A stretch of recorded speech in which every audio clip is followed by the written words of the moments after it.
sua equipe de vendas coçando o dia inteiro, sem ter para quem vender, e você aí torcendo que algum cliente ache a sua empresa do nada na internet.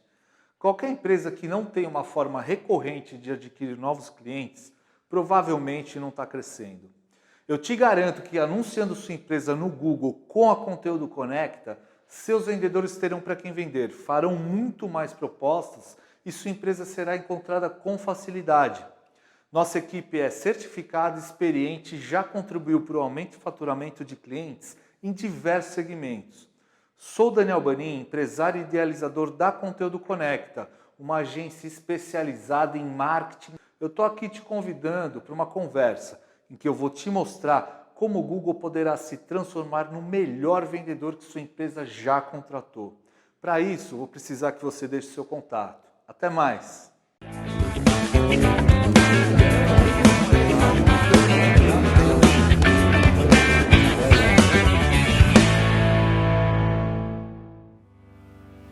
É um grande prazer tê-lo aqui como nosso convidado, Elton Brasil, na nossa live Cabeça de Empresário.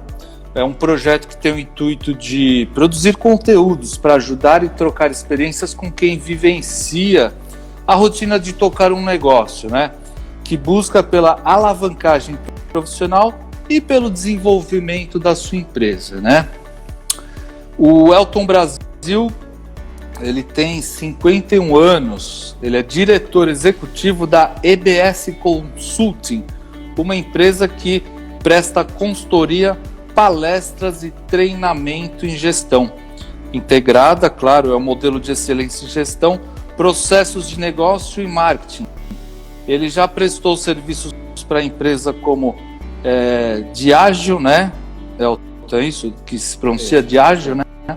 Hospital das Clínicas, Arcades, Amente e treinamentos em inúmeras outras empresas. A carreira do nosso convidado Elton, ela se baseou no âmbito executivo, né? Ele tem no currículo a atuação como gerente executivo da FNQ, Fundação Nacional de Qualidade, gerente de planejamento estratégico em pós-vendas na General Motors do Brasil e em diversas funções na Ambev, Grupo Antártica e Unibanco. Olha, eu também já trabalhei no Unibanco, Elton. Será que trabalhou lá também? Já trabalhei 10 anos lá. Eu trabalhei na corretora de câmbio e valores imobiliários, depois virou uma divisão, mas no início era uma empresa efetivamente, né? Ah, entendi. Foi incorporada pelo Unibanco, é isso? Então, ela era uma divisão da Unibanco, com uma organização separada, e depois, que eu saiba, ela acabou virando um departamento. Né? Mas ela era uma empresa com CNPJ separado, que cuidava só da parte de exportação e importação de clientes do Unibanco. Legal. E tem só uma... Não, pode seguir, pode completo. Não, e tem, na verdade, e hoje, atualmente, eu trabalho no Cruzeiro do Sul também, como uma parte de gestão de projetos e processos. Assim, atualmente, né? Certo.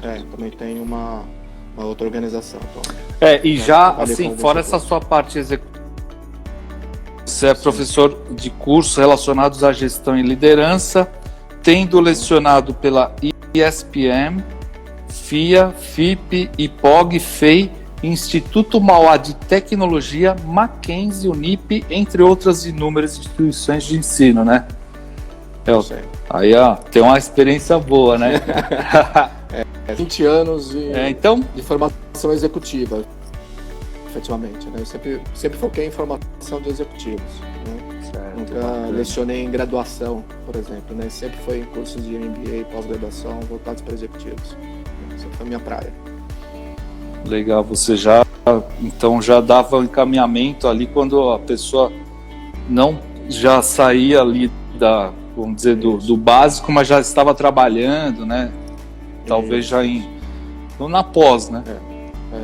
De fato, a EBS tem 20 anos quase, né? A EBS Consult, na verdade, nasceu em 2000, né? Voltada para a parte educacional. Então, como organização mesmo, ela existe há 20 anos. Olha só. É que aí, em 10 anos, eu foquei especificamente em consultoria e treinamento.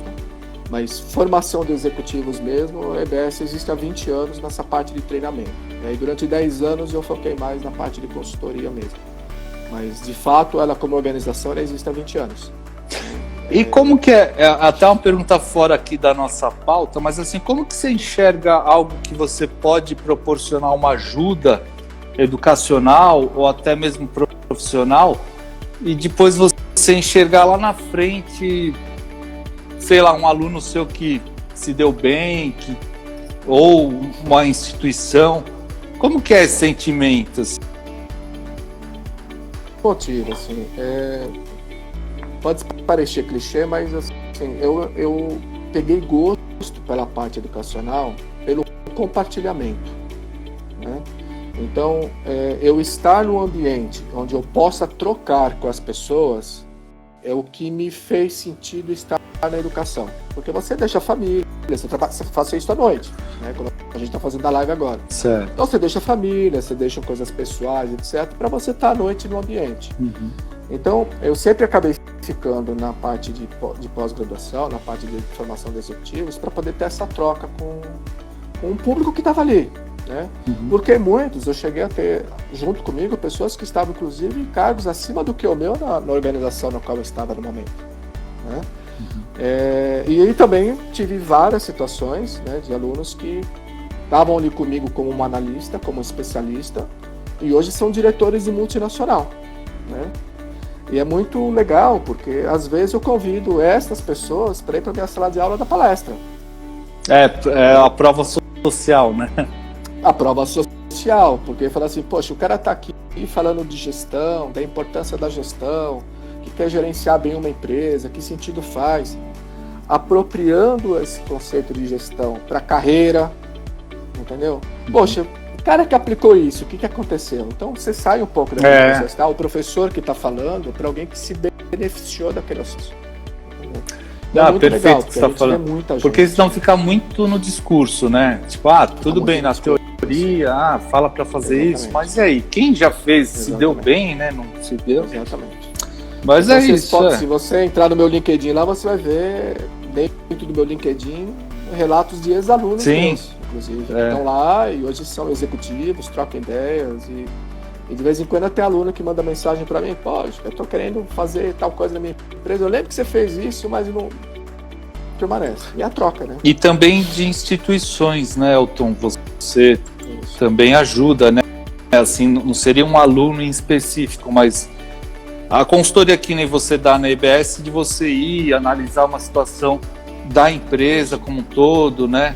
Fracionar ali, né, departamentos, áreas e depois aplicar um método. Isso também você tem também, né, provas que isso já deu certo, enfim, já ajudou muitas empresas a galgarem, progredirem ou saírem da lama, vamos dizer assim, não é? Exatamente.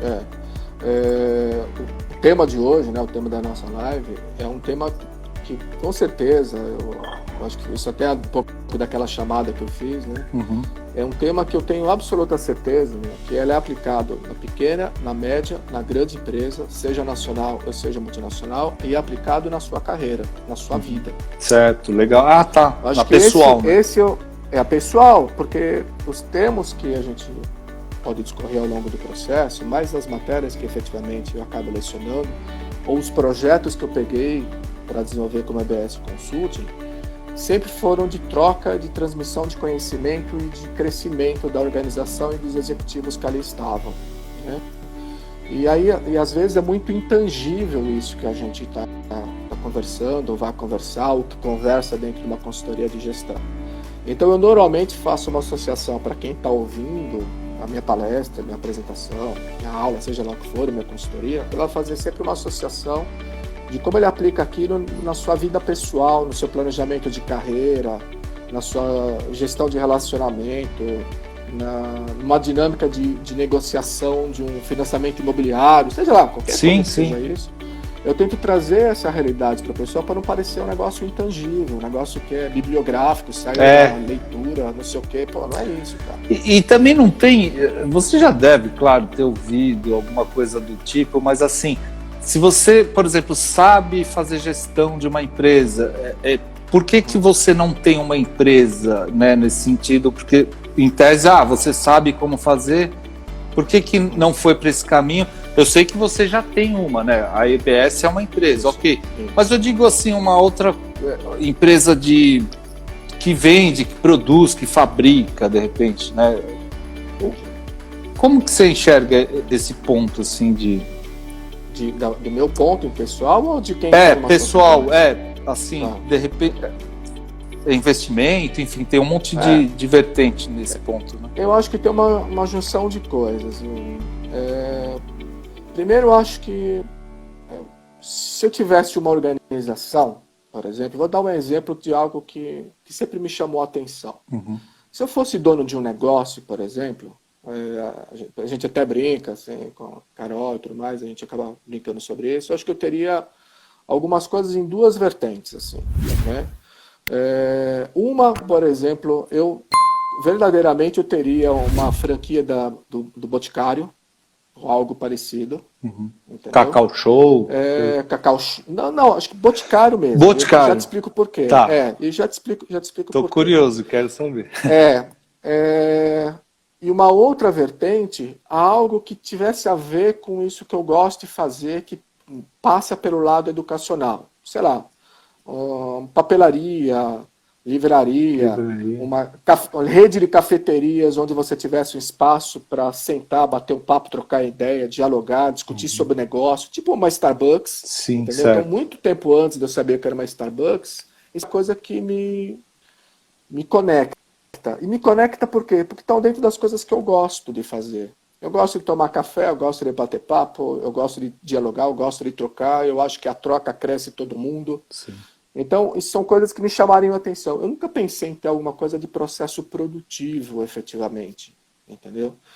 E aí, respondendo por que uma franquia da Boticário, porque eu penso, e eu pensei até muito antes da Boticário começar a dar problema para a Natura, né? Do problema no bom sentido de competitividade, me parece que quando eu entro em lojas Boticário, mesmo que seja um quiosque, uma loja grande, existe uma homogeneidade entre aquele processo, aquele atendimento, aquele ambiente, que aquilo me seduz como organização e como cliente. Ainda que eu tenha entre lojas pessoas mais sorridentes, menos sorridentes, pessoas com mais humor ou não, eu tenho um produto que encontra uma loja e não ter a outro, eu percebo que existe uma preocupação em bem-estar quando você chega lá. Embora estar bem é algo da Natura como logo, mas eu sinto um pouco isso do Boticário. No Boticário, te passa essa sensação, né? Me passa essa sensação. Então, isso fala assim, poxa, me parece que se eu tivesse que ser franqueado de uma organização, essa empresa é séria. Uhum. Essa empresa passa por valores e conceitos que isso tem a ver com o que eu penso. E eu acho que o negócio também tem a ver com um processo desse, né? Mas já pensei várias vezes em ter outros tipos de negócio. E aí eu acho que pega aquilo que você falou. Uhum. Qual que é o investimento? Então eu já tive, por exemplo, convites para de fato ter consultoria de grande porte, com várias pessoas juntas. Eu já tive proposta muitos anos atrás de ter uma escola infantil, ter sócios, né? Que também te agrada, né? Te agradaria. Mas assim, eu acho que na verdade junta com investimento necessário, com harmonia em você ter alguém, porque também eu acho que não adianta você ter um sócio de pessoas que pensam como você, tem que ser complementares. Exatamente. Né? Porque aí o negócio fica legal. Se tiver 3 pessoas como sócio para você dividir, os 3 pensando na mesma coisa, você perde um pouco. E aí tem a ver com o que eu falei do conceito da troca. Sim. Para ter alguém do meu lado, tem que ser alguém que me complemente. Claro, senão... Entenda as minhas lacunas, a gente consiga fazer isso conjuntamente. Eu queria que você, se for possível, respondesse o que a gente pode definir como gestão. Tá bom. Eu entendo que gestão é algo como se fosse um desdobramento que eu faço da administração de uma empresa. Tá? Por que eu considero isso? Porque gestão, para mim, é um processo técnico administrativo, vamos dizer assim, administrativo do ponto de vista de você executar, para fins de você atingir um determinado objetivo. E é método. Geralmente, quando a gente fala de gestão, é método. Uhum. Como que, se eu tenho uma meta de crescer a minha empresa em 20%, como que eu me organizo como pessoa, como estrutura, como executivo, como parte de um time, para fazer com que, ao longo do tempo, eu vá fazendo ações para alcançar aquela meta. Então, assim, a gestão técnica, eu preciso ter um objetivo para cumprir, para a partir dali eu comecei a me gerenciar para aquilo acontecer. Então, gestão para mim é isso. Tá? Certo. Do ponto de vista do dia a dia, daquilo que a gente enxerga dentro da organização. Então, Elton, assim, qual que é a diferença de gestão e administração? Se você puder até dar um exemplo um pouco mais que a pessoa consiga enxergar isso, assim. Tá bom. Um exemplo comum, sei lá. Tá bom. A administração, para mim, ele está no âmbito mais acima da organização. Para mim, o que é administração? Como que um administrador, o que é o papel do administrador? Ele tomar decisões de investimentos, de uso de recursos para manter a organização em funcionamento. Tá? Então, isso está no âmbito da administração. Isso exige desenvolver métricas, desenvolver planejamento, ter regras de controle, ter regras de mensuração para isso. Né? Então, para mim, isso é administração. E isso envolve operação, marketing, logística, gestão de pessoas, envolve todo o âmbito de uma organização. Então, para mim, isso é administração. Ele está num patamar, assim, poxa, o que é a minha empresa, por que ela existe e que recursos que eu vou colocar para mantê-la? Para mim, isso é administração.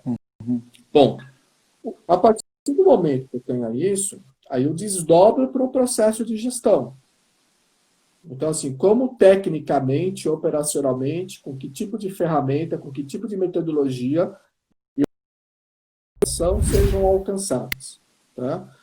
Então, eu posso, fazendo a troca como você falou. Se eu estou no âmbito da administração, você fala assim, eu sou uma pequena, média empresa de restaurantes.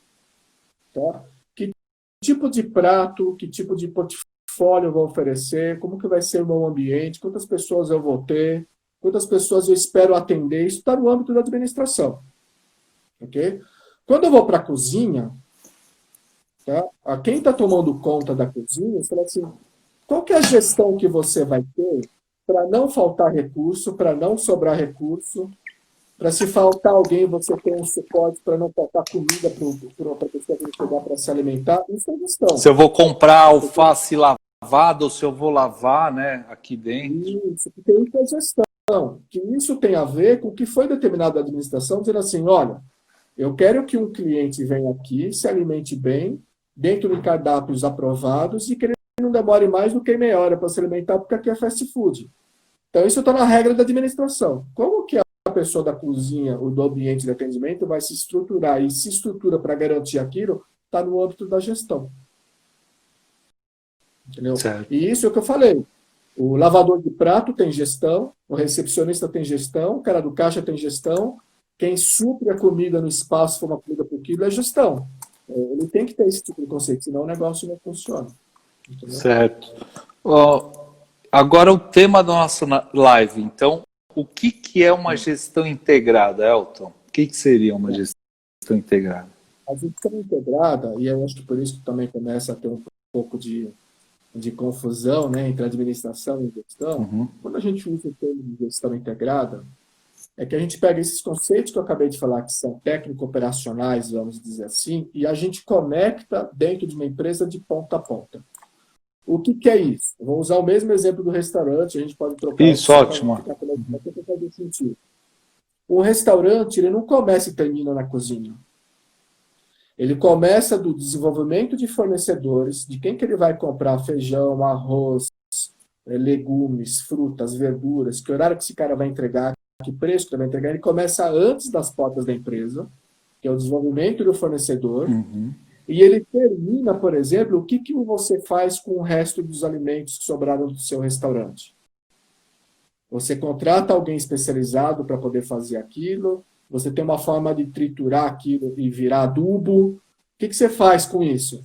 Então, quando a gente fala de gestão integrada, é que a gente conseguiu enxergar a empresa horizontalmente, passando por todo o processo, vamos dizer assim, de entrega daquilo que eu prometi para o mercado, para o meu público-alvo, E eu conecto essa parte técnica, essa parte de gestão, vamos dizer assim, que a administração proveu. Porque quando você está entregando o seu produto, entregando o seu serviço, você acaba transpassando por marketing, por gestão de pessoas, para operação, você acaba fazendo tudo isso acontecer. É que nem você falou da Boticário, né? Que ela te passa tudo isso, né? Será que é porque então, você tem essa visão já operacional, administrativa, ou não, ela consegue passar isso para um leigo também? Entendi, desculpa. Se é possível a gestão integrada passar para todo mundo? Isso? Não. A sensação que você teve no Boticário, que você estava dizendo. Se essa sensação você tem porque você conhece do tema, ou a instituição consegue passar isso para pessoas leigas também? Eu acho que a instituição consegue passar isso para as pessoas leigas. Entendeu?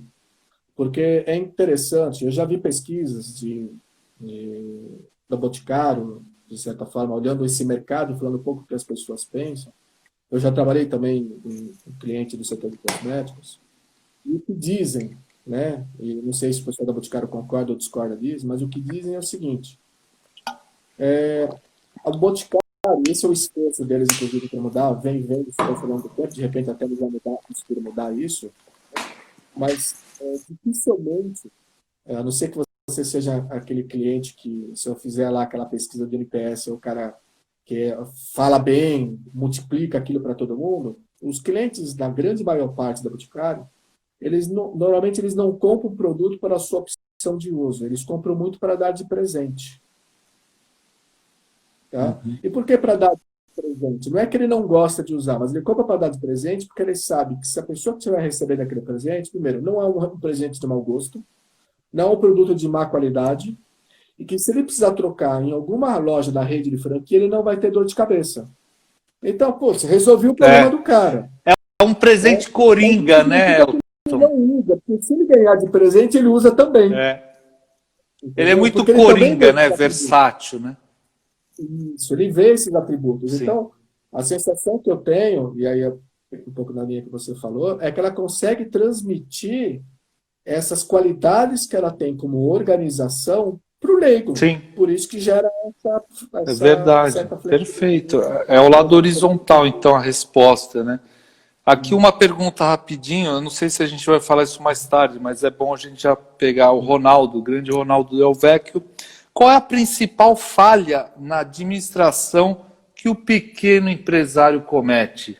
Você teria para cravar? Existe o número 1, o erro número 1? Olha, eu vou te falar de uma forma ampla, mas eu acho que é o número 1, inclusive relacionado à mortalidade de empresas. Planejamento.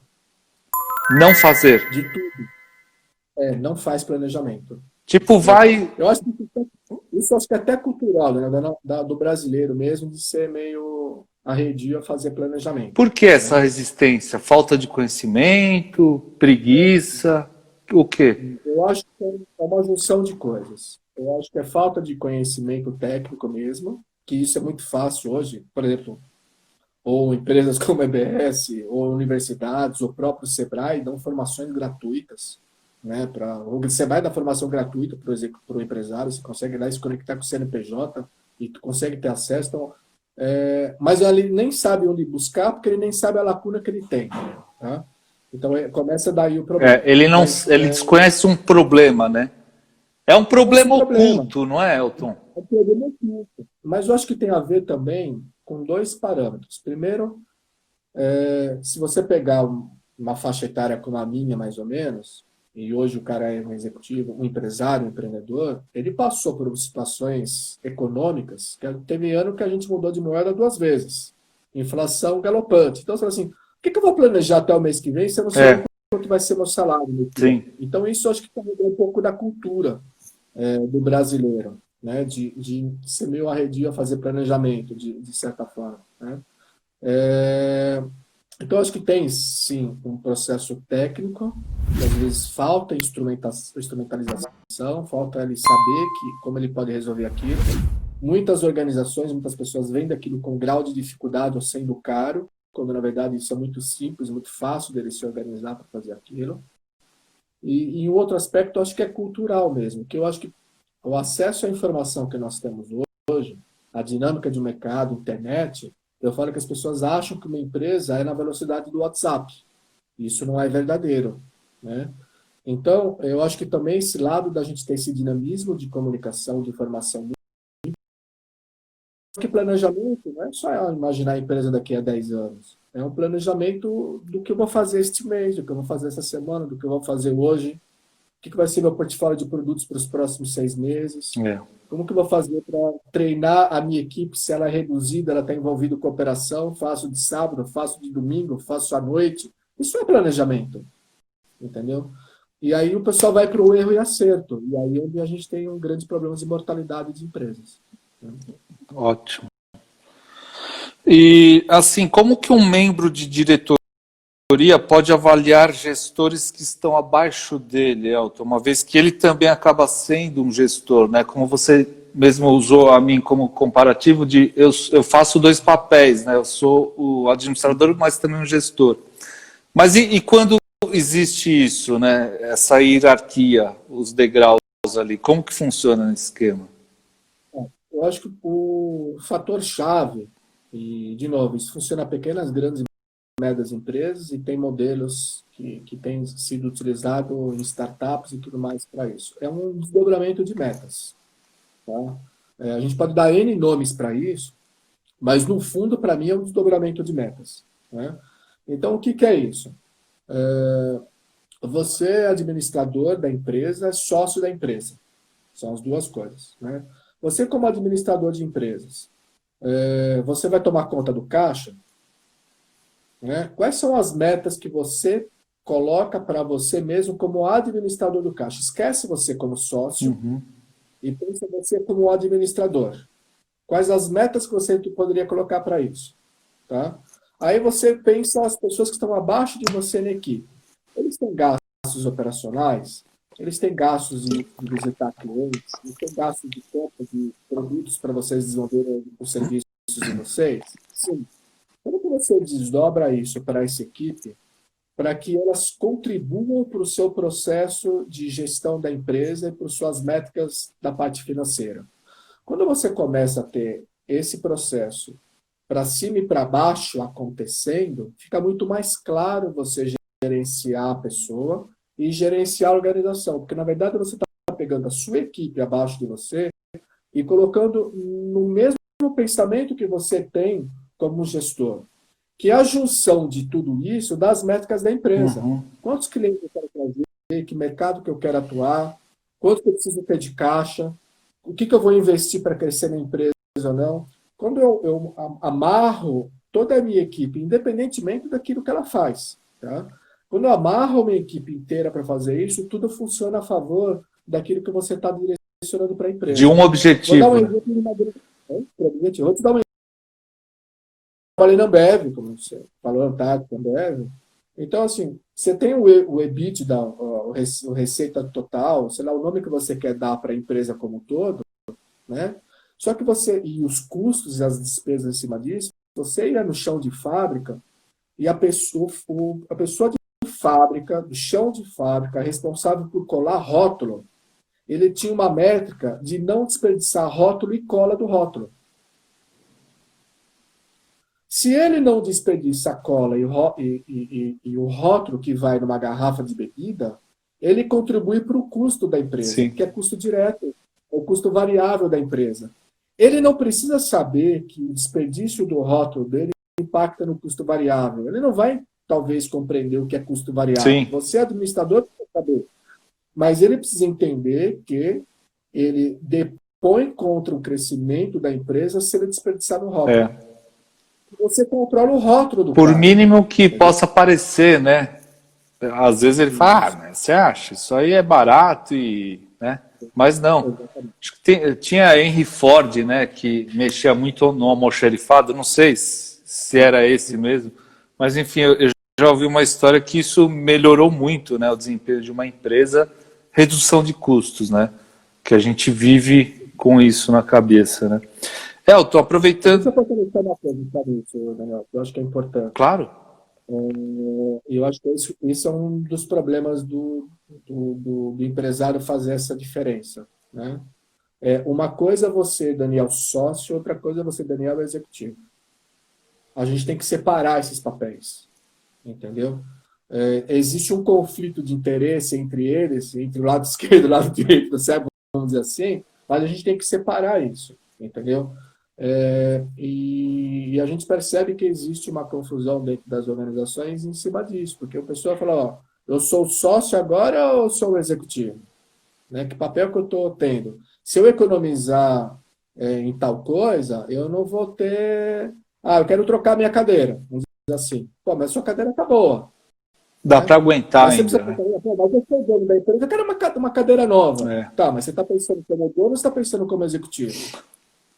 Como executivo, você tem que falar assim, mas eu preciso trocar a cadeira nesse instante ou ela tá boa? Pô, ela tá boa, então eu não vou trocar agora. Que isso vai gerar uma rentabilidade para a empresa depois.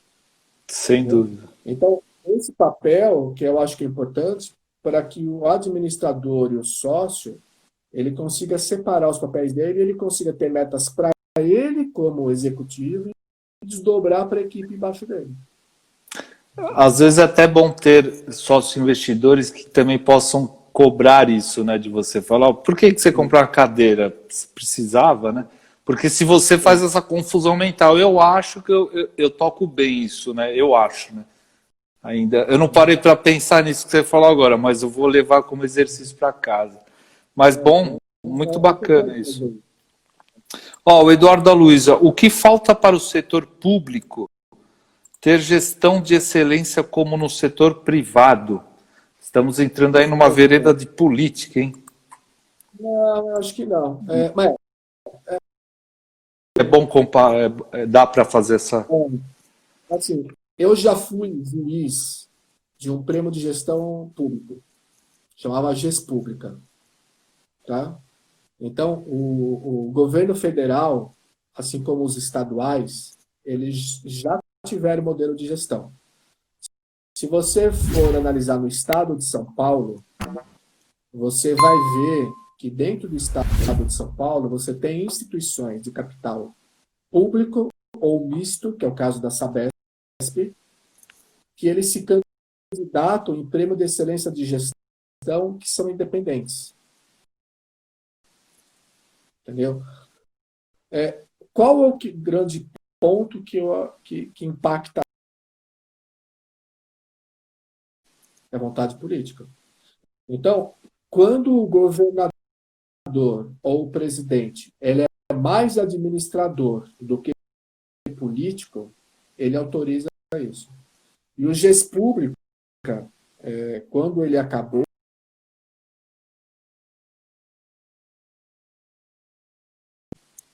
porque como que eu determino quem que vai estar à frente de uma empresa pública? Você mata a gestão. Então, você vai ter métrica, vai deixar isso público, vai deixar transparente, então mata esse negócio. E o nosso atual governador aí, eu vou até fazer, sei lá, um pequeno humorzinho aqui, porque ele fala, ele em tese não é político, que eu acho que é uma grande mentira, ele é total político, mas assim, ele se põe como gestor. Nesse caso, ele está fazendo bem? Não sei, eu acho que não, mas rapidinho, porque a gente ainda tem 10 minutos somente aqui. Super Elton, vamos. Bom, eu acho que ele não é não me parece ser, pelo menos à frente da política, um bom gestor, ele é muito mais político do que um gestor. Mas eu acho que ele está tentando pegar carona naquilo que ele sabe que era uma pedra de sapato dos anteriores. Então, como falar que é gestor é alguma coisa que as pessoas entendem no dia a dia, vamos dizer assim, ele está batendo em cima disso. Então, ele está batendo que ele é gestor, ele está batendo que ele está olhando a saúde com técnicos. Porque a gente sabe que isso é um problema que elege pessoas. Sim, né? Verdade.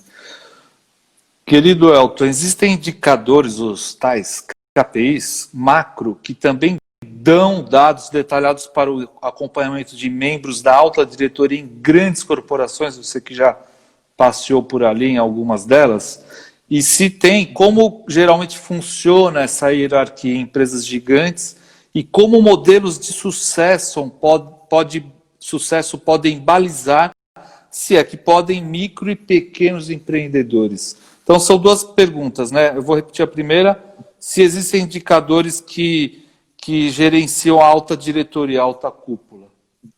Tá bom.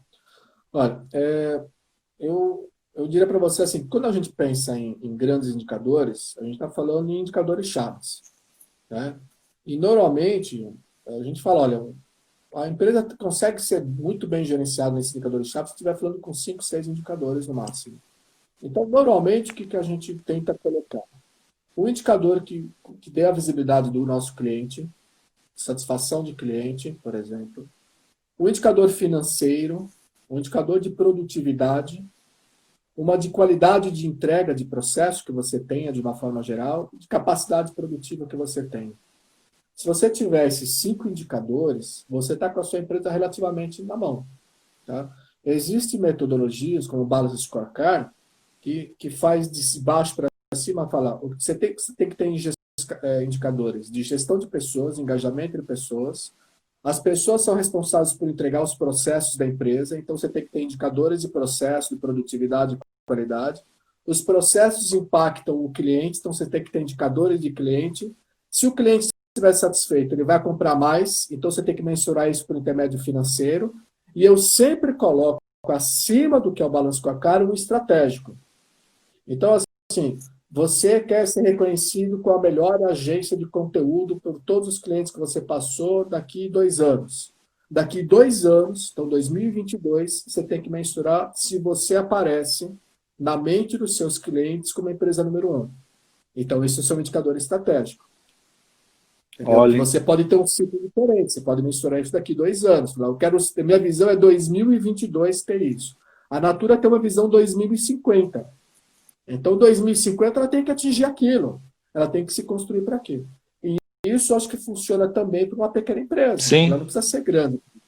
É verdade. Então, se você tiver um indicador de engajamento de pessoas, satisfação de pessoas, engajamento de cliente, um de capacidade produtiva e qualidade de processo, e um financeiro, 4, 5 indicadores que você tenha em cima disso, você gerencia sua empresa como um todo. É verdade.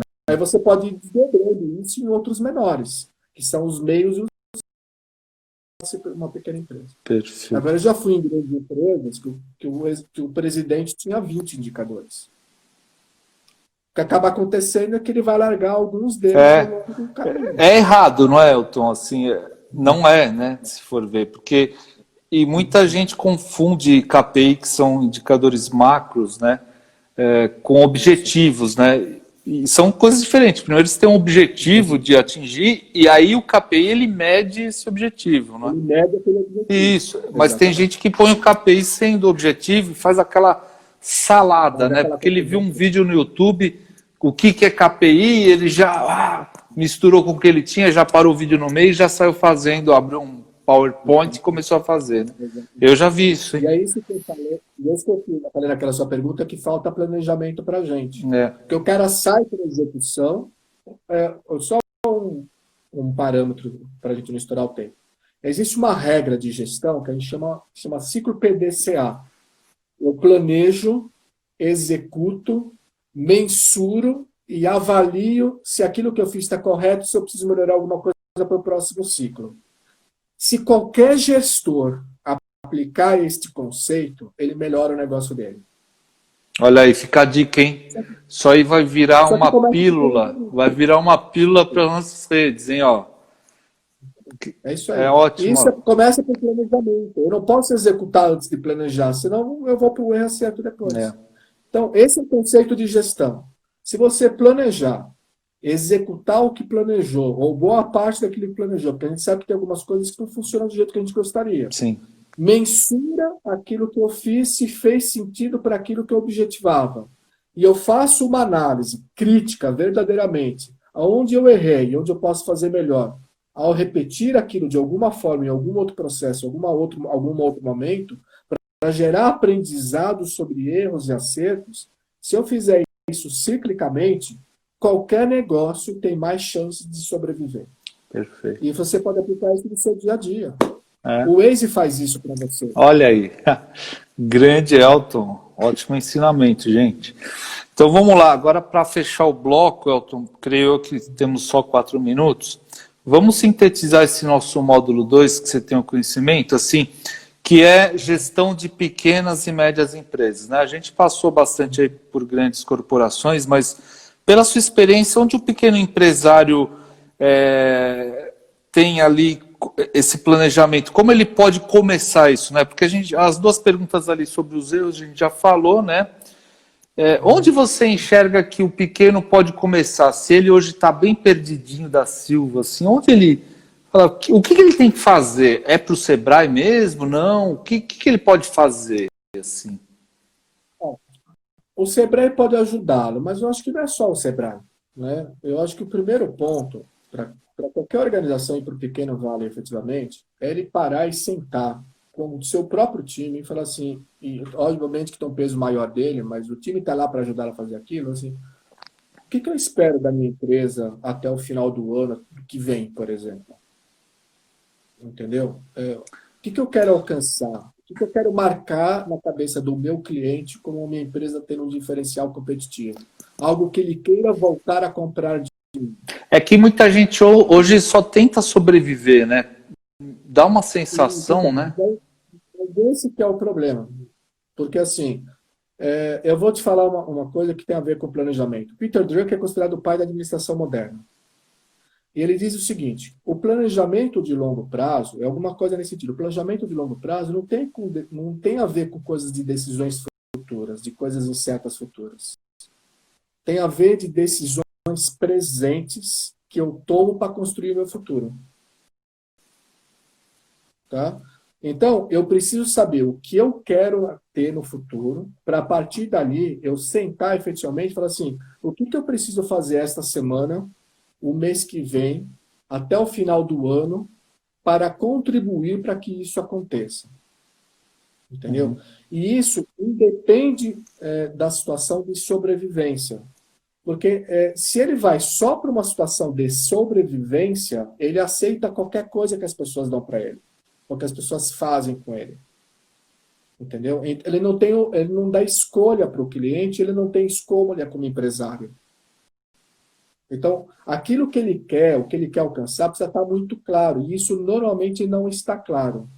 Tá? Ele nem sabe, né? Às vezes ele não sabe o que ele quer. Essa é a verdade. O que ele quer como negócio? O que ele quer como futuro? O que ele quer como diferencial? Ele não pensa nisso, ele pensa em apagar incêndio, né? O tempo inteiro. Isso. Só que ele acaba traduzindo isso para a equipe, que acaba traduzindo isso para os clientes. Sim. Porque uma empresa percebe que ele está perdido. É a sensação, né? A tal da sensação. Você não tem continuidade de processo, você não tem continuidade de portfólio, você não tem homogeneidade no atendimento, porque as pessoas não sabem o que você quer como empresário. Então, o que estava... Qualquer coisa serve. Ele vai onde sopra o vento. Tá, vamos lá. Tá pegando isso? Vamos fazer. Né? Elton, eu vou ter que encerrar.